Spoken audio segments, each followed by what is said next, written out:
Okay, let's start with information and action. Paperless movement, your productivity, your way.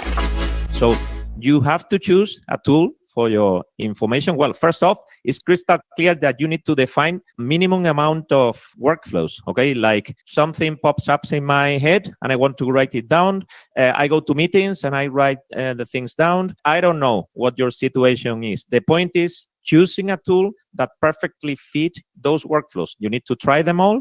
I mean, you can bet on, I said previously, ToDoist, but you can try even Apple Notes. You can go with Craft, for instance, or Evernote. I'm just saying. Or even a piece of paper. That's it. Or even a piece of paper. This works also on a piece of paper. Well, in fact, I'm using currently things that I started using in paper, and the workflow is exactly the same. Okay, so first off, you need to choose the right note-taking and PKM tool. Okay, that's the area of information. And then you need another tool to manage your actions. Okay, maybe it's more complex project management tool, or maybe you can use a task management tool that you use for your personal tasks, but you can go one step further and use the same tool for that project management area.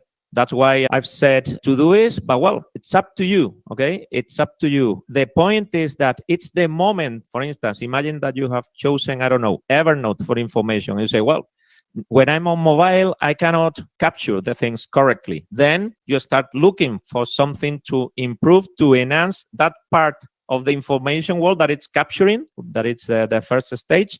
And then you see how you can interact between that capture tool and the tool that you are currently using. And it's based on that approach, how you keep increasing and leveraging your system. For instance, the moment that you say, man, I'm not managing with clarity my day, my week, that's the moment that maybe you need a planner. And then you use the planner to manage your weekly organization plus your daily organization. And it's based on that, the moment that you are controlling your workflows and you feel confident with them, and then you see the pain points, the friction, the workflows that make you suffer, the moment that you start to enhance your tool stack. And based on that is how you can end up, like for instance, for me, depending on the type of things that I want to capture, I have different applications or tools, okay? But it's because it's for me crystal clear the thing that I'm missing and why I'm using that tool, okay? For what purpose?